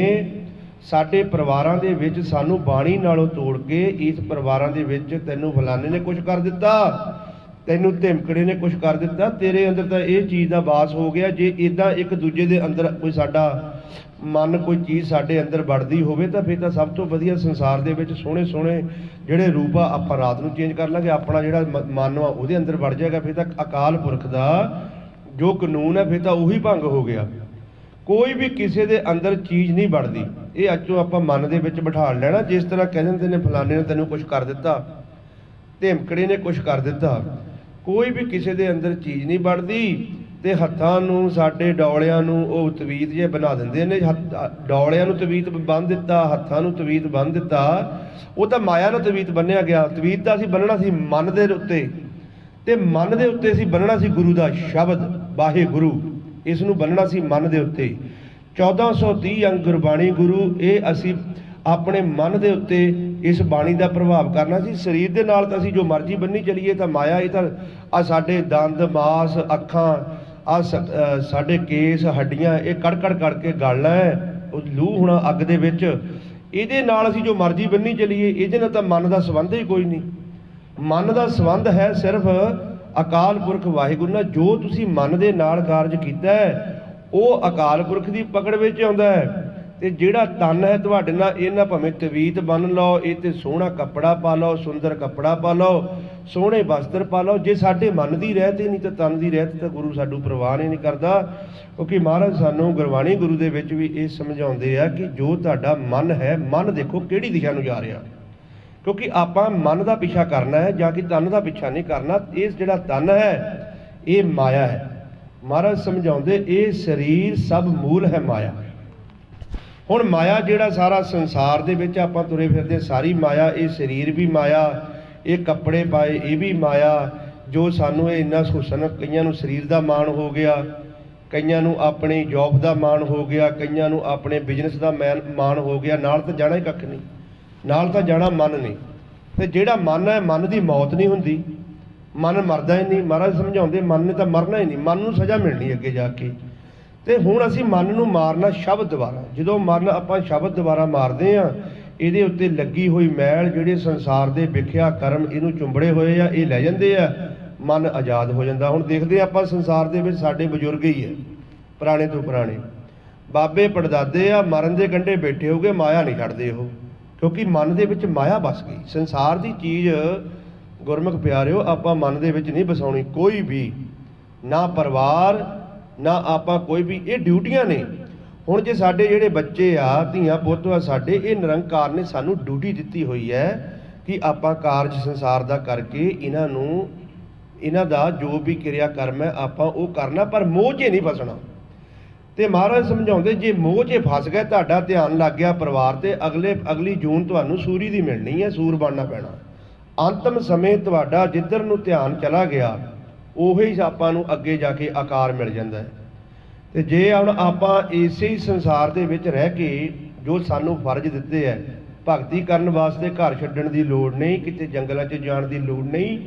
ਜੋ ਗੁਰਬਾਣੀ ਗੁਰੂ ਦਾ ਉਪਦੇਸ਼ ਹੈ ਉਹ ਆਪਾਂ ਘਰ ਦੇ ਵਿੱਚ ਰਹਿ ਕੇ ਹੀ ਕਮਾਉਣਾ ਹੈ। ਕਿਉਂਕਿ ਗੁਰੂ ਨਾਨਕ ਪਾਤਸ਼ਾਹ ਜੀ ਨੇ, ਗੁਰੂ ਨਾਨਕ ਪਾਤਸ਼ਾਹ ਜੀ ਤੋਂ ਪਹਿਲਾਂ ਜਿਹੜੇ ਸਾਧੂ ਸੰਤ ਹੁੰਦੇ ਸੀ, ਉਹਨਾਂ ਨੇ ਸਰੀਰ ਨੂੰ ਕਸ਼ਟ ਦੇ ਦੇ ਭਗਤੀਆਂ ਕੀਤੀਆਂ। ਤੇ ਜਦੋਂ ਗੁਰੂ ਨਾਨਕ ਪਾਤਸ਼ਾਹ ਜੀ ਮਹਾਰਾਜ ਇਸ ਸੰਸਾਰ ਦੇ ਵਿੱਚ ਆਏ, ਜਿੱਥੇ ਜਿੱਥੇ ਜਿਨ੍ਹਾਂ ਦੀਆਂ ਬੰਦਗੀਆਂ ਰੁਕੀਆਂ ਸੀਗੀਆਂ, ਉਹਨਾਂ ਨੂੰ ਸੱਚ ਦਾ ਮਾਰਗ ਦੱਸ ਕੇ ਸੱਚ ਦਾ ਉਪਦੇਸ਼ ਦਿੱਤਾ ਕਿ ਭਾਈ ਸੱਜਣੋ, ਤਨ ਜਿਹੜਾ ਹੈ, ਤਨ ਨੂੰ ਤੁਸੀਂ ਜਿੰਨਾ ਮਰਜ਼ੀ ਦੁੱਖ ਦੇ ਦਿਓ। ਹੁਣ ਆਪਾਂ ਇੱਥੇ ਦੇਖਦੇ ਹਾਂ ਗੁਰੂ ਘਰ ਵੀ ਵਿੱਚ ਕਈ ਗੁਰਮੁਖ ਆਉਂਦੇ ਨੇ, ਉਹ ਇੱਥੇ ਮਹਾਰਾਜ ਦੇ ਮੂਹਰੇ ਆ ਕੇ ਮੱਥਾ ਹੀ ਰਗੜੀ ਜਾਂਦੇ ਨੇ, ਜਿੰਨਾ ਮਰਜ਼ੀ ਰਗੜੀ ਚਲੋ। ਜਦ ਤੱਕ ਤੁਹਾਡਾ ਮਨ ਹੀ ਨਹੀਂ ਰਗੜ ਹੋਇਆ ਗੁਰੂ ਦੇ ਸ਼ਬਦ ਦੇ ਨਾਲ, ਤੁਹਾਡਾ ਮਨ ਹੀ ਨਹੀਂ ਮਰਿਆ, ਤੇ ਮੱਥਾ ਰਗੜਨ ਨੂੰ ਜਿੰਨਾ ਮਰਜ਼ੀ ਰੱਖ ਲਈਏ, ਚਾਹੇ ਇੰਜ ਹੱਥ ਕਰ ਲਈਏ, ਚਾਹੇ ਇੰਜ ਕਰ ਲਈਏ, ਗੁਰੂ ਨੂੰ ਇਹ ਪ੍ਰਵਾਨ ਨਹੀਂ। ਗੁਰੂ ਸਾਡਾ ਮਨ ਦੇਖਦਾ ਹੈ। ਕਿਉਂਕਿ ਮਾਲਕ ਦੇ ਵਿੱਚ ਸਾਡੇ ਵਿੱਚ ਇੱਕ ਪਿਆਜ਼ ਦੇ, ਜਿੰਨਾ ਪਿਆਜ਼ ਦੇ ਵਿੱਚ ਇੱਕ ਸਿਲਕਾ ਹੁੰਦਾ, ਇੰਨਾ ਫਰਕ ਹੈ। ਮਹਾਰਾਜ ਸਮਝਾਉਂਦੇ, ਕਹਿੰਦੇ ਕਿਵ ਸਚਿਆਰਾ ਹੋਈਏ, ਕਿਵ ਕੂੜੇ ਟੁੱਟੇ ਪਾਲ। ਤੇ ਮਹਾਰਾਜ ਨੇ ਅੱਗੇ ਦੱਸ ਦਿੱਤਾ ਸਾਨੂੰ, ਕਹਿੰਦੇ ਹੁਕਮ ਰਜਾਈ ਚੱਲਣਾ, ਨਾਨਕ ਲਿਖਿਆ ਨਾਲ। ਹੁਣ ਜੋ ਗੁਰਬਾਣੀ ਗੁਰੂ ਦਾ ਹੁਕਮ ਹੈ, ਅਸੀਂ ਉਹਨੂੰ ਮੰਨ ਕੇ ਚੱਲਣਾ, ਉਹਨੂੰ ਅਸੀਂ ਆਪਣੇ ਹਿਰਦੇ 'ਚ ਵਸਾਉਣਾ ਹੈ। ਹੁਣ ਕਈ ਜੀਵ ਹੈਗੇ ਆ, ਉਹ ਗੁਰਦੁਆਰੇ ਵੀ ਜਾਂਦੇ ਆ, ਮੱਥਾ ਵੀ ਟੇਕਦੇ ਆ, ਕੋਈ ਨੰਗੇ ਪੈਰੀ ਤੁਰਿਆ ਹੁੰਦਾ ਆ, ਕੋਈ ਚੱਪਲ ਨਹੀਂ ਪਾਉਂਦਾ। ਜੇ ਗੁਰਮੁਖ ਪਿਆਰਿਓ, ਆਪਾਂ ਗੁਰੂ ਘਰ ਜਾਂਦੇ ਆ, ਸਾਡੇ ਪੈਰ ਦੇ ਵਿੱਚ ਕੋਈ ਕਿੱਲ ਲੱਗ ਗਈ, ਕੋਈ ਵੱਟੀ ਚੁੱਭ ਗਈ, ਕੋਈ ਰੋੜਾ ਲੱਗ ਗਿਆ, ਸਾਡੇ ਪੈਰ ਤੇ ਸੱਟ ਲੱਗ ਗਈ, ਅਸੀਂ ਤਾਂ ਮੰਦਰ ਨੂੰ ਹੀ ਦੁੱਖ ਦੇ ਦਿੱਤਾ। ਕਿਉਂਕਿ ਗੁਰਬਾਣੀ ਗੁਰੂ ਦੇ ਵਿੱਚ ਇਸ ਸਰੀਰ ਨੂੰ ਹਰਮੰਦਰ ਕਿਹਾ ਗਿਆ। ਹਰਮੰਦਰ ਇਹ ਸਰੀਰ ਹੈ। ਗਿਆਨ ਰਤੀ ਪ੍ਰਗਟ ਹੋਏ, ਗਿਆਨ ਕਾ ਵੱਧਾ ਮਨ ਰਹੇ, ਗੁਰ ਬਿਨ ਗਿਆਨ ਨਾ ਹੋਏ। ਹੁਣ ਜਿਹੜਾ ਹਰੀ ਦਾ ਮੰਦਰ ਹੈ ਉਹ ਕੀ ਹੈ? ਸਾਡਾ ਸਰੀਰ। ਤੇ ਜਿਹੜਾ ਮਨ ਹੈ ਉਹ ਰਾਜਾ ਹੈ। ਤੇ ਉਹ ਮਨ ਜਿਹੜਾ ਅਕਾਲ ਪੁਰਖ ਦਾ ਬੱਚਾ ਹੈ, ਉਹ 5 ਘੰਟੇ ਵਾਸਤੇ 6 ਘੰਟੇ ਵਾਸਤੇ ਇਸ ਸੰਸਾਰ 'ਚ ਆਉਂਦਾ ਹੈ। ਤੇ ਰਾਤ ਨੂੰ ਜਦੋਂ ਆਪਾਂ ਸੌਂ ਜਾਂਦੇ, ਜਿੱਦਾਂ ਹੁਣ ਸਵੇਰੇ ਆਪਾਂ ਇਸ ਸੰਸਾਰ 'ਚ ਆਏ ਤੇ ਰਾਤ ਨੂੰ ਸੌਣ ਤੋਂ ਬਾਅਦ ਆਪਾਂ ਸਰੀਰ ਨੂੰ, ਇਸ ਮੰਦਰ ਨੂੰ ਛੱਡ ਕੇ ਆਪਾਂ ਚਲੇ ਗਏ। ਤੇ ਪੁਰਾਤਨ ਸਮਿਆਂ ਦੇ ਵਿੱਚ ਕਈ ਜੀਵ ਪੁੱਠੇ ਲਟਕਦੇ ਸੀ, ਅੱਗ ਬਾਲ ਲੈਂਦੇ ਸੀ, ਆਲੇ ਦੁਆਲੇ ਵਿੱਚ ਬਹਿ ਜਾਂਦੇ ਸੀ, ਤੇ ਕਈ ਜੀਵ ਬਾਲ ਬੰਨ ਲੈਂਦੇ ਸੀ, ਤੇ ਕਈ ਜੀਵ ਬਹੁਤ ਸਰੀਰ ਨੂੰ ਕਸ਼ਟ ਦੇ ਕੇ ਭਗਤੀਆਂ ਕੀਤੀਆਂ। ਸੋ ਗੁਰੂ ਨਾਨਕ ਪਾਤਸ਼ਾਹ ਜੀ ਨੇ ਸਾਨੂੰ ਰਸਤਾ ਹੀ ਸਿੱਧਾ ਸਿੱਧਾ ਸੌਖਾ ਰਸਤਾ ਸਮਝਾ ਦਿੱਤਾ। ਕਹਿੰਦੇ ਵੀ ਤੁਸੀਂ ਸ਼ਬਦ ਸੁਰਤ ਦਾ ਮੇਲ ਕਰਦੇ ਹੋ ਅੰਦਰੋਂ। ਮਹਾਰਾਜ ਸਮਝਾਉਂਦੇ, ਕਹਿੰਦੇ ਸ਼ਬਦ ਗੁਰੂ ਸਾਡਾ ਕੀ ਹੈ? ਹੁਣ ਸਾਡਾ ਲੋਕ ਤੇ ਪ੍ਰਲੋਕ ਦਾ ਜਿਹੜਾ ਸਾਡਾ ਗੁਰੂ ਹੈ, ਪ੍ਰਲੋਕ ਦਾ, ਉਹ ਹੈ ਸ਼ਬਦ। ਤੇ ਜੋ ਇਸ ਸੰਸਾਰ ਦੇ ਵਿੱਚ ਸਾਡਾ ਗੁਰੂ ਹੈ, ਗੁਰੂ ਗ੍ਰੰਥ ਸਾਹਿਬ ਜੀ ਮਹਾਰਾਜ, ਇਹਨਾਂ ਤੋਂ ਅਸੀਂ ਪੁੱਛ ਕੇ ਉਸ ਸ਼ਬਦ ਦਾ ਭੇਦ ਲੈਣਾ ਹੈ। ਇਹਨਾਂ ਦਾ ਵਿੱਚ ਸਾਰਾ ਗੁਰਬਾਣੀ ਗੁਰੂ 1430 ਅੰਗ ਦੇ ਵਿੱਚ ਸਾਰਾ ਸਾਡੇ ਤਨ ਦਾ, ਮਨ ਦਾ, ਸੰਸਾਰ ਦਾ, ਨਿਰੰਕਾਰ ਦਾ ਸਾਰਾ ਭੇਦ ਦੇ ਦਿੱਤਾ ਸਾਨੂੰ ਸਤਿਗੁਰਾਂ ਨੇ, ਵੀ ਤੁਸੀਂ ਕਿਸ ਤਰ੍ਹਾਂ ਮਿਲਾਪ ਕਰਨਾ। ਪਰ ਅਸੀਂ ਗੁਰੂ ਗ੍ਰੰਥ ਸਾਹਿਬ ਦੀ, ਮਹਾਰਾਜ ਦੀ 36 ਮਹਾਂਪੁਰਸ਼ਾਂ ਦੀ ਬਾਣੀ ਨੂੰ ਛੱਡ ਕੇ ਜਾ ਕੇ ਕਾਲ ਦੇ ਝੂਠੇ ਅਨਾੜੀ ਸੰਤਾਂ ਦੇ ਪਿੱਛੇ ਲੱਗ ਕੇ ਆਪਣੇ ਕਾਰਜਾਂ ਵਾਸਤੇ ਤੁਰੇ ਫਿਰਦੇ ਆ। ਪਰ ਅੰਤਮ ਸਮੇਂ ਉਹ ਤਾਂ ਆਪ ਨਹੀਂ ਮੁਕਤ ਹੋਏ, ਉਹਨਾਂ ਨੇ ਤਾਂ ਆਪਣੀ ਮੁਕਤੀ ਆਪ ਨਹੀਂ ਕੀਤੀ, ਕਿਉਂਕਿ ਉਹਨਾਂ ਨੇ ਤਾਂ ਆਪਣਾ ਜੀਵਨ ਨਹੀਂ ਕਮਾਇਆ, ਸੰਸਾਰ ਦੀਆਂ ਉਸਤਕ ਵਡਿਆਈਆਂ ਵਿੱਚ ਪੈ ਕੇ ਆਪਣਾ ਆਪ ਦਾ ਨਾਸ਼ ਕਰ ਲਿਆ। ਪਰ ਅੰਤਮ ਸਮੇਂ ਸਾਨੂੰ ਗੁਰੂ ਨੇ ਛਡਾਉਣਾ ਕਿਹਨੇ? ਗੁਰੂ ਗ੍ਰੰਥ ਸਾਹਿਬ ਜੀ ਮਹਾਰਾਜ ਸੱਚੇ ਪਾਤਸ਼ਾਹ ਜੀ ਨੇ। ਇਹਨਾਂ ਦੀ ਬਾਣੀ ਜਿਹੜੀ ਗੁਰਬਾਣੀ ਗੁਰੂ ਹੈ, ਗੁਰੂ ਗ੍ਰੰਥ ਸਾਹਿਬ ਨੂੰ ਮੱਥਾ ਟੇਕਣਾ, ਅਕਾਲ ਪੁਰਖ ਨੂੰ ਮੱਥਾ ਟੇਕਣਾ ਹੈ। ਇੰਨੀ ਸ਼ਰਧਾ ਰੱਖ ਕੇ ਤੁਸੀਂ ਇਹਨਾਂ ਦੇ ਅੱਗੇ ਕੁਛ ਵੀ ਦਰਿਆਵੀ ਕੰਮ ਕੋਈ ਅੜਦਾ ਵੀ ਹੈ, ਵੈਸੇ ਤਾਂ ਮਹਾਰਾਜ ਸਮਝਾਉਂਦੇ, ਕਹਿੰਦੇ ਘਟ ਘਟ ਕੇ ਅੰਤਰ ਕੀ ਜਾਣਤ, ਭਲੇ ਬੁਰੇ ਕੀ ਪੀਰ ਪਛਾਨਤ। ਮਾਲਕ ਜਾਣਦਾ ਹੈ, ਪਰ ਜੇ ਕੋਈ ਸਾਡਾ ਦਰਿਆਵੀ ਕਾਰਜ ਕੋਈ ਅੜਦਾ ਵੀ ਹੈ, ਤੁਸੀਂ ਇੱਕ ਵਾਰ ਭਿੱਜ ਕੇ ਅਰਦਾਸ ਤਾਂ ਕਰੋ, ਮਹਾਰਾਜ ਸੱਚੇ ਪਾਤਸ਼ਾਹ ਸਾਡੇ ਆਪ ਕਾਰਜ ਕਰਦਾ। ਜੇ ਤੁਸੀਂ ਨਾਮ ਸਿਮਰਨ ਜਪਦੇ ਹੋ, ਬੰਦਗੀ ਕਰਦੇ ਹੋ, ਤੇ ਮਹਾਰਾਜ ਸੱਚੇ ਪਾਤਸ਼ਾਹ ਸਾਡੇ ਆਪ ਕਾਰਜ ਕਰਦਾ। ਜਿਹਨੂੰ ਮਹਾਰਾਜ ਸਮਝਾਉਂਦੇ, ਕਹਿੰਦੇ ਸੰਤਾਂ ਕੇ ਕਾਰਜ ਆਪ ਖਲੋਇਆ, ਹਰ ਕੰਮ ਕਰਾਵਣ ਆਇਆ ਰਾਮ। ਹੁਣ ਮਾਲਕ ਪ੍ਰਮਾਤਮਾ ਨਿਰੰਕਾਰ ਵਾਹਿਗੁਰੂ ਇੱਕ ਹੈ, ਉਹਦੇ ਨਾਮ ਅਨੇਕ ਹੈ। ਹੁਣ ਉਹ ਸੰਤ ਜਿਹੜੇ ਕਾਲ ਦੇ ਅਨਾੜੀ ਨੇ, ਉਹ ਸਾਨੂੰ ਇੱਕ ਦੇ ਨਾਲੋਂ ਤੋੜ ਦਿੰਦੇ ਨੇ ਤੇ ਆਪਣੀ ਪੂਜਾ ਕਰਾਉਣ ਲੱਗ ਪੈਂਦੇ। ਅਸੀਂ ਕੀ ਕਰਦੇ ਆ? ਅਸੀਂ ਇੱਕ ਨੂੰ ਛੱਡ ਕੇ ਜਾ ਕੇ ਸੰਤਾਂ ਦੀਆਂ ਲੱਤਾਂ ਬਾਹਾਂ ਘੁੱਟਣ ਲੱਗ ਪੈਂਦੇ ਆ। ਦੇਖੋ ਜੀ, ਸਾਨੂੰ ਤਾਂ ਸੰਤਾਂ ਨੇ ਇਹ ਗੱਲ ਕਹਿਤੀ, ਇਹ ਬਚਨ ਕਰ ਦਿੱਤਾ। ਕਿਉਂਕਿ ਦੇਖੋ, ਆਪਾਂ ਇੱਕ ਸੇਧ ਲੈਣੀ ਗੁਰੂ ਗੋਬਿੰਦ ਸਿੰਘ ਜੀ ਮਹਾਰਾਜ ਸੱਚੇ ਪਾਤਸ਼ਾਹ ਤੋਂ। ਏਡੇ ਤਕੜੇ ਸਾਡੇ ਰਹਿਬਰ ਗੁਰੂ ਗੋਬਿੰਦ ਸਿੰਘ ਜੀ ਮਹਾਰਾਜ ਹੋਏ, ਜਿਨ੍ਹਾਂ ਨੇ ਆਪਣਾ ਪਰਿਵਾਰ ਵਾਰ ਕੇ ਇਸ ਪੰਥ ਨੂੰ ਖੜਾ ਕੀਤਾ, ਜਿਉਂਦਾ ਕੀਤਾ, ਮਰੇ ਹੋਏ ਪੰਥ ਨੂੰ ਜਿਉਂਦਾ ਕੀਤਾ ਅਕਾਲ ਪੁਰਖ ਵਾਹਿਗੁਰੂ ਨੇ, ਗੁਰੂ ਗੋਬਿੰਦ ਸਿੰਘ ਜੀ ਮਹਾਰਾਜ ਨੇ। ਤੇ ਉਹਨਾਂ ਨੇ ਇਸ ਸਰੀਰ ਆਪਣਾ ਗੁਰੂ ਗ੍ਰੰਥ ਸਾਹਿਬ ਦੇ ਅੱਗੇ ਸੀਸ ਝੁਕਾ ਕੇ ਸਾਨੂੰ ਕੀ ਉਪਦੇਸ਼ ਕੀਤਾ? ਤੇ ਮਹਾਰਾਜ ਸਮਝਾਉਂਦੇ ਸਾਨੂੰ, ਗੁਰੂ ਗੋਬਿੰਦ ਸਿੰਘ ਜੀ ਮਹਾਰਾਜ ਕਹਿੰਦੇ, ਆਗਿਆ ਪਈ ਅਕਾਲ ਕੀ, ਤਬੇ ਚਲਾਇਓ ਪੰਥ, ਸਭ ਸਿੱਖਣ ਕੋ ਹੁਕਮ ਹੈ, ਗੁਰੂ ਮਾਨਿਓ ਗ੍ਰੰਥ। ਤੇ ਏਡੀ ਵੱਡੀ ਸਾਡੇ ਕੋ ਸ਼ਕਤੀ, ਏਡੀ ਵੱਡਾ ਸਾਡਾ ਗੁਰੂ ਸੰਸਾਰ ਦੇ ਵਿੱਚ, ਆਪਾਂ ਕਿਸੇ ਵੀ ਅਨਾੜੀ ਸੰਤ ਕੋ ਨਹੀਂ ਜਾਣਾ। ਮਹਾਰਾਜ ਸਮਝਾਉਂਦੇ, ਕਹਿੰਦੇ ਸੰਤ ਅਨਾੜੀ ਕੁਛ ਨਾ ਬੂਝੈ, ਕਥਨੀ ਕਰੇ ਮਾਇਆ ਤੇ ਲੂਝੇ। ਉਹ ਮਾਇਆ ਮੰਗੀ ਜਾਏਗਾ ਤੁਹਾਡੇ ਕੋਲੋਂ। ਤੁਹਾਡੇ ਤੋਂ ਵੱਡਾ ਹੁਣ ਸੰਤ ਕਿਹੜਾ? ਤੁਸੀਂ ਕਮਾਈ ਕਰਦੇ ਹੋ, ਉਹਦੇ ਵਿੱਚੋਂ ਆਪਣੇ ਪਰਿਵਾਰ ਨੂੰ ਪਾਲਦੇ ਹੋ, ਬੱਚਿਆਂ ਨੂੰ ਪੜ੍ਹਾਉਂਦੇ ਹੋ, ਤੇ ਵਿੱਚੋਂ ਟਾਈਮ ਮਿਲਦਾ ਰੱਬ ਦਾ ਨਾਮ ਜਪਦੇ। ਹੁਣ ਤੁਹਾਡੇ ਤੋਂ ਵੱਡਾ ਸੰਤ ਕਿਹੜਾ ਦੁਨੀਆ 'ਤੇ? ਦੱਸੋ ਤਾਂ। ਜੇ ਅਸੀਂ ਘਰ ਛੱਡ ਕੇ ਸੰਤਾਂ ਦੇ ਕੋਲ ਚਲ ਗਏ, ਮਗਰ ਪਰਿਵਾਰ ਭੁੱਖਾ ਮਰ ਗਿਆ, ਵਾਹਿਗੁਰੂ ਵਾਹਿਗੁਰੂ ਕਰੀ ਗਏ, ਉਹ ਭਗਤੀ ਨਹੀਂ, ਉਹ ਪਾਪ ਹੈ। ਉਹ ਵਾਹਿਗੁਰੂ ਭਗਤੀ ਨਹੀਂ, ਕਿਉਂਕਿ ਰੱਬ ਨੇ ਖੁਸ਼ ਨਹੀਂ ਹੋਣਾ। ਕਿਉਂਕਿ ਰੱਬ ਨੇ ਖੁਸ਼ ਹੋਣਾ ਜੋ ਸਾਨੂੰ ਡਿਊਟੀਆਂ ਬਖਸ਼ੀਆਂ। ਜੇ ਸਾਡੇ ਘਰ ਦੇ ਵਿੱਚ ਧੀ ਹੈ, ਪੁੱਤ ਹੈ, ਬੱਚੇ ਹੈ, ਪਰਿਵਾਰ ਹੈ, ਜੇ ਅਸੀਂ ਉਹਨਾਂ ਨੂੰ ਕਮਾਈ ਕਰਕੇ ਦਿੰਨੇ ਆ, ਉਹਨਾਂ ਦਾ ਜੋ ਵੀ ਕਿਰਿਆ ਕਰਮ ਅਸੀਂ ਕਰਦੇ, ਜਿਹੜੀ ਮਾਲਕ ਨੇ ਡਿਊਟੀ ਬਖਸ਼ੀ ਹੈ। ਗੁਰਮੁਖ ਪਿਆਰਿਓ, ਇਹ ਝੂਠੀ ਮੋਹਰ ਲੱਗੀ ਹੋਈ ਸਾਡੀ ਪਰਿਵਾਰ ਦੇ ਉੱਤੇ। ਇਹ ਮੇਰਾ ਪੁੱਤ, ਇਹ ਮੇਰੀ ਧੀ, ਇਹ ਮੇਰਾ ਮਾਂ-ਬਾਪ, ਸੰਸਾਰ ਦਾ ਇਸ ਤਨ ਦਾ ਪਿਤਾ ਮਾਂ-ਬਾਪ ਜੋ ਆਪਣਾ ਘਰ ਦੇ ਵਿੱਚ ਹੈ, ਪਰ ਮਨ ਦਾ ਮਾਂ-ਬਾਪ ਉਹ ਅਕਾਲ ਪੁਰਖ ਵਾਹਿਗੁਰੂ ਹੈ। ਹੁਣ ਝੂਠੀ ਮੋਹਰ ਸਾਡੇ ਕੋਲ ਪਈ ਆ ਵੀ ਅਸੀਂ ਕਹਿੰਦੇ ਮੈਂ ਕਰਦਾ। ਜੇ ਸੰਸਾਰ ਦੇ ਵਿੱਚ ਅਸੀਂ ਬੱਚਿਆਂ ਨੂੰ ਪੜ੍ਹਾਉਂਦੇ ਆ, ਲਿਖਾਉਂਦੇ ਆ, ਬੱਚਿਆਂ ਦੀ ਆਪਾਂ ਦੇਖਭਾਲ ਕਰਦੇ ਆ, ਤੇ ਸਵਾਸ ਵੀ ਦੇ ਕੇ ਦਿਖਾ ਲਈਏ ਨਾ ਆਪਾਂ, ਸਵਾਸ ਤਾਂ ਨਿਰੰਕਾਰ ਦੇ ਰਿਹਾ ਆ। ਜਦੋਂ ਸਵਾਸ ਉਹਨੇ ਨਿਰੰਕਾਰ ਨੇ ਬੰਦ ਕਰ ਦੇਣਾ, ਉਦੋਂ ਸਾਡਾ ਖੇਲ ਖਤਮ ਹੋ ਜਾਣਾ। ਹੁਣ ਬੱਚਿਆਂ ਨੂੰ ਅਸੀਂ ਇੱਥੇ ਬੈਠੇ ਕਮਾਈ ਕਰਦੇ ਹਾਂ, ਇਹ ਸੋਚਣ ਵਾਲੀ ਗੱਲ ਹੈ। ਹੁਣ ਆਪਾਂ ਇੱਥੇ ਬੈਠੇ ਕਮਾਈ ਕਰਦੇ ਹਾਂ, ਸਾਡਾ ਘਰ ਪਰਿਵਾਰ ਮੰਨ ਲਓ 5 ਜੀਵ ਆ ਪਿੱਛੇ ਪਰਿਵਾਰ ਦੇ, 5 ਦੇ ਸਵਾਸ ਚੱਲ ਰਹੇ ਆ, ਸਾਹ ਚੱਲ ਰਿਹਾ। ਕੌਣ ਦੇ ਰਿਹਾ ਸਾਹ ਉਹਨੂੰ? ਆਪਾਂ ਦੇ ਰਹੇ ਆ। ਸਾਨੂੰ ਵੀ ਸਾਹ ਮਾਲਕ ਦੇ ਰਿਹਾ। ਇੱਥੋਂ ਸਾਹਮਣੇ ਉਹ ਖਾਲੀ ਖਲਾ ਚੋਂ ਸਾਡੇ ਆਹ ਮੁੱਖ ਦੇ ਵਿੱਚ ਸਵਾਸਾਂ ਦੀਆਂ ਗਰਾਹੀਆਂ ਮਾਲਕ ਪਾ ਰਿਹਾ ਹੈ, ਤੇ ਝੂਠੀ ਮੋਹਰ ਅਸੀਂ ਚੱਕੀ ਫਿਰਦੇ ਹਾਂ ਵੀ ਅਸੀਂ ਕਰ ਰਹੇ ਹਾਂ, ਅਸੀਂ ਕਰ ਰਹੇ ਹਾਂ। ਤੇ ਅਸੀਂ ਹੁਣ ਕੁਛ ਨਹੀਂ ਕਰ ਰਹੇ, ਜੋ ਕਰ ਰਿਹਾ ਮਾਲਕ ਕਰ ਰਿਹਾ। ਮਾਲਕ ਦੇ ਹੁਕਮ ਵਿੱਚ ਰਹਿਣਾ, ਜਿਹਨੂੰ ਮਹਾਰਾਜ ਸਮਝਾਉਂਦੇ ਕਹਿੰਦੇ ਹੁਕਮੇ ਅੰਦਰ ਸਭ ਕੋ ਬਾਹਰ ਹੁਕਮ ਨਾ ਕੋਏ, ਨਾਨਕ ਹੁਕਮੇ ਜੇ ਬੁਝੈ ਤਾਂ ਹਉਮੈ ਕਹੇ ਨਾ ਕੋਈ। ਹਉਮੈ ਦਾ ਨਾਸ ਹੋ ਜਾਂਦਾ। ਤੇ ਜੇ ਅਸੀਂ 10 ਸਾਲ ਤੋਂ 15 ਸਾਲ ਤੋਂ ਗੁਰਦੁਆਰੇ ਆਉਂਦੇ ਹਾਂ, ਮਨ ਦੀ ਸਟੇਜ ਨਹੀਂ ਬਣੀ, ਗੁਰੂ ਦੀ ਮੱਤ ਨਹੀਂ ਆਈ, ਫਿਰ ਸਾਡਾ ਮਨ ਵਿਚਾਰਾਂ ਵਿੱਚ ਡਿੱਗਦਾ ਹੈ। ਸੰਸਾਰ ਦੇ ਵਿੱਚ ਅਸੀਂ ਫਸੇ ਹੋਏ ਹਾਂ, ਕਾਲ ਦੇ ਅਨਾੜੀ ਸੰਤਾਂ ਵਿੱਚ ਫਸੇ ਹੋਏ ਹਾਂ। ਤੇ ਗੁਰਮੁਖ ਪਿਆਰਿਓ, 42 ਲੱਖ ਜੂਨ ਪਾਣੀ ਦੇ ਵਿੱਚ ਹੈ, 21 ਲੱਖ ਜੂਨ ਆਕਾਸ਼ ਲੋਕ ਉੱਪਰ ਉੜਦੀ ਪਈ ਹੈ, ਤੇ 21 ਲੱਖ ਜੂਨ ਆ ਭੂਮਲੋਕ ਉੱਤੇ ਹੈ, ਧਰਤੀ ਦੇ ਉੱਤੇ। ਤੇ ਟੋਟਲ ਬਣ ਗਏ 84 ਲੱਖ ਜੂਨ। ਤੇ 84 ਲੱਖ ਜੂਨ ਦੇ ਵਿੱਚ ਕਿਤੇ ਵੀ ਸਾਨੂੰ ਕੀੜਾ ਮਕੌੜਾ ਧਰਤੀ ਤੇ ਬਣਾ ਕੇ ਛੱਡਿਆ ਜਾਏਗਾ। ਪਾਣੀ ਦੇ ਵਿੱਚ ਤੁਸੀਂ ਦੇਖ ਲਓ ਕਿੰਨੇ ਜਾਨਵਰਾਂ, ਨਹੀਂ ਤਾਂ ਉੱਥੇ ਛੱਡਿਆ ਜਾਏਗਾ, ਨਹੀਂ ਤਾਂ ਆਕਾਸ਼ ਲੋਕ ਵਿੱਚ ਪੰਛੀ ਉੜਦੇ ਉੱਥੇ ਜਾਵਾਂਗੇ। ਤੇ ਹੁਣ ਅਸੀਂ ਸੈਂਟਰ 'ਚ ਖੜੇ ਹਾਂ, ਮਨੁੱਖ ਸੈਂਟਰ ਵਿੱਚ ਹੈ, ਕਿਉਂਕਿ ਮਾਨਸ ਜਾਮੇ ਦੇ ਵਿੱਚ ਅਸੀਂ ਮਾਲਕ ਦੇ ਨਾਲ ਮਿਲਾਪ ਕਰ ਸਕਦੇ ਹਾਂ। ਤੇ ਜਿਹੜੀ ਸਾਡੇ ਤੋਂ ਥੱਲੇ ਕੀ ਆ, 84 ਲੱਖ ਜੂਨ। ਜਿਸ ਤਰ੍ਹਾਂ ਹੁਣ ਆਪਾਂ ਦੇਖਦੇ ਹਾਂ ਜਾਨਵਰ, ਘੋੜਾ, ਆ ਕੁੱਤੇ ਆ, ਹੋਰ ਕਿੰਨੇ ਜਾਨਵਰ ਆ, ਇਹ ਸਾਰੇ ਜਾਨਵਰ ਮਾਲਕ ਨੂੰ ਨਹੀਂ ਮਿਲ ਸਕਦੇ। ਇਹ ਪਰਮਾਤਮਾ ਦੇ ਅੱਗੇ ਅਰਦਾਸ ਬੇਨਤੀ ਇਹੀ ਕਰਦੇ ਕਿ ਸੱਚੇ ਪਾਤਸ਼ਾਹ ਸਾਨੂੰ ਮਾਨਸ ਜਾਮਾ ਬਖਸ਼ਿਆ, ਕਿਉਂਕਿ ਮਾਨਸ ਜਾਮੇ ਵਿੱਚ ਮਹਾਰਾਜ ਨੇ ਸਾਨੂੰ ਵਡਿਆਈ ਬਖਸ਼ੀ ਹੈ। 184 ਜੂਨ ਸਵਾਹੀ ਮਾਨਸ ਕੋ ਪ੍ਰਭ ਦੀ ਵਡਿਆਈ, ਇਹ ਵਡਿਆਈ ਬਖਸ਼ੀ ਹੈ। ਹੁਣ ਸਾਨੂੰ ਸਾਰੀ ਸੋਝੀ ਹੈ ਕਿ ਅਸੀਂ ਸੰਸਾਰ ਦੇ ਵਿੱਚ ਕੀ ਕਰਮ ਕਰਨਾ ਹੈ। ਸਾਨੂੰ ਪਤਾ ਕਿਹੜਾ ਚੰਗਾ ਹੈ, ਕਿਹੜਾ ਮਾੜਾ ਹੈ, ਤੇ ਸਾਨੂੰ ਪਤਾ ਉਹ ਅਸੀਂ ਕਾਰਜ ਕਰਨਾ, ਕਿਉਂਕਿ ਸਾਨੂੰ ਮਾਲਕ ਨੇ ਬੁੱਧੀ ਬਖਸ਼ੀ ਹੋਈ ਆ, ਇਹ ਦਿਮਾਗ ਬਖਸ਼ਿਆ ਹੋਇਆ। ਇਸ ਦਿਮਾਗ ਨੇ ਤਾਂ ਸ਼ੇਰਾਂ ਨੂੰ ਵੀ ਪਿੰਜਰੇ ਵਿੱਚ ਪਾ ਲਿਆ, ਕਿੱਥੇ ਅਸਮਾਨਾਂ ਤੇ ਜਹਾਜ਼ ਉਡਾਤੇ, ਪਰ ਇਹ ਜਿਹੜੇ ਜਾਨਵਰ ਹੈ ਇਹ ਵਿਚਾਰੇ ਰੋਂਦੇ ਨੇ ਮਾਨਸ ਜਾਮੇ ਤੱਕ ਆਉਣ ਨੂੰ। ਹੁਣ ਸਾਡੇ ਤੋਂ ਪਿੱਛੇ ਕੀ ਹੈ, 184 ਜੂਨ। ਹੁਣ ਸਾਡੇ ਤੋਂ ਅੱਗੇ ਕੀ ਹੈ, ਪਰਮਾਤਮਾ। ਮਨੁੱਖ ਕਿੱਥੇ ਖੜਾ, ਸੈਂਟਰ ਦੇ ਵਿੱਚ। ਜੇ ਤਾਂ ਹੁਣ ਇੱਥੋਂ ਆਪਣੇ ਨਾਮ ਦਾ ਭੇਤ ਲੈ ਕੇ ਇਸ ਤਨ ਦੀ ਖੋਜ ਕਰਕੇ ਮਾਲਕ ਤੱਕ ਪਹੁੰਚ ਗਿਆ, ਤੇ ਸਮਝ ਲਓ ਸੰਸਾਰ ਦੇ ਵਿੱਚ ਆਉਣਾ ਜਾਣਾ ਸਾਡਾ ਖਤਮ ਹੋ ਗਿਆ। ਜਿਹਨੂੰ ਮਹਾਰਾਜ ਸਮਝਾਉਂਦੇ ਕਹਿੰਦੇ ਇਹ ਜਿਹੜੀ ਮਨ ਦੀ ਜੋਤ ਹੈ ਪਿਆਰਿਓ, ਇਹ ਜਦੋਂ ਮਾਲਕ ਵਿੱਚ ਸਮਾ ਜਾਂਦੀ ਹੈ, ਤੇ ਮਹਾਰਾਜ ਸਮਝਾਉਂਦੇ ਕਹਿੰਦੇ ਜੋਤੀ ਜੋਤ ਰਲੀ ਸੰਪੂਰਨ ਥੀ ਆਰਾਮ। ਸਾਡਾ ਜੋ ਸੰਸਾਰ 'ਚ ਆਉਣ ਦਾ ਸੀ ਕਾਰਜ ਉਹ ਪੂਰਾ ਹੋ ਗਿਆ। ਤੇ ਜੇ ਅਸੀਂ ਇੱਥੇ ਸੰਸਾਰ 'ਚ ਆ ਕੇ ਕਾਲ ਦੇ ਅਨਾੜੀ ਸੰਤਾਂ ਕੋਲ ਫਸ ਗਏ, ਤੇ ਸੰਸਾਰ ਦੀਆਂ ਵਡਿਆਈਆਂ, ਸੰਸਾਰ ਦਾ ਪੈਸਾ, ਸੰਸਾਰ ਦੀ ਆ ਜਿਹੜੀਆਂ ਸੁੱਖ ਸਹੂਲਤਾਂ ਦੇਖਦੇ ਰਹੇ, ਤਾਂ ਫਿਰ ਪਿੱਛੇ ਨੂੰ ਆ ਗਏ ਤਾਂ ਪਿੱਛੇ ਜੂਨ ਹੈ। ਇਹ ਹੁਣ ਆਪਾਂ ਫੈਸਲਾ ਕਰਨਾ ਵੀ ਆਪਾਂ ਕਿੱਧਰ ਨੂੰ ਜਾਣਾ ਹੈ, ਕਿਉਂਕਿ ਇਹ ਸਾਨੂੰ ਸਮਾਂ ਮਿੱਥਿਆ ਹੋਇਆ ਹੈ, ਸਮਾਂ ਸਾਨੂੰ ਇਹ ਗਿਣਤੀ ਦਾ ਮਿਲਿਆ ਹੋਇਆ ਹੈ। ਤੇ ਇੰਨੇ ਸਮੇਂ ਦੇ ਵਿੱਚ ਸਾਨੂੰ ਸਵਾਸ ਸਾਡੇ ਚੱਲ ਰਹੇ ਨੇ, ਦਿਨ ਬਰ ਦਿਨ ਘਟ ਰਹੇ ਨੇ। ਜਿਸ ਤਰ੍ਹਾਂ ਇੱਕ ਕੱਚਾ ਘੜਾ ਹੁੰਦਾ, ਤੁਸੀਂ ਉਹਦੇ ਵਿੱਚ ਪਾਣੀ ਪਾ ਦਿਓ, ਜਲ ਪਾ ਦਿਓ, ਉਹਨੂੰ ਕਿਤੇ ਟੰਗ ਦਿਓ, ਸਿਮ ਸਿਮ ਸਿਮ ਚੋਈ ਜਾਂਦਾ ਉਹ।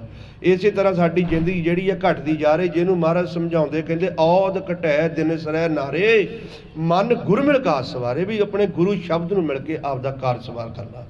ਤੇ ਜੇ ਹੁਣ ਸੰਸਾਰ ਦੀਆਂ ਵਡਿਆਈਆਂ 'ਚ ਪੈਣਾ, ਅਸੀਂ ਸੰਸਾਰ ਦੇ ਤਾਂ ਡਮੂਹਾਂ, ਸੰਸਾਰ ਦੇ ਦੋ ਮੂੰਹ ਆ। ਜੇ ਤੁਸੀਂ ਚੰਗਾ ਕਰੋਗੇ ਤੁਹਾਨੂੰ ਤਾਂ ਵੀ ਮਾੜਾ ਕਹਿਣਗੇ, ਜੇ ਤੁਸੀਂ ਮਾੜਾ ਕਰੋਗੇ ਤੁਹਾਨੂੰ ਤਾਂ ਵੀ ਕਹੋਗੇ, ਕਿਉਂਕਿ ਸੰਸਾਰ ਦੇ ਜੀਵ ਜਿਹੜੇ ਆ ਮਹਾਰਾਜ ਨੇ ਗੁਰਬਾਣੀ ਵਿੱਚ ਦੱਸਤਾ, ਇਹਨਾਂ ਦਾ ਤੁਸੀਂ ਅਸਰ ਹੀ ਨਹੀਂ ਕਰਨਾ। ਮਹਾਰਾਜ ਸਮਝਾਉਂਦੇ ਕਹਿੰਦੇ ਬਿਨ ਨਾਮੇ ਜਗ ਕੰਬਲਾ ਫਿਰੇ।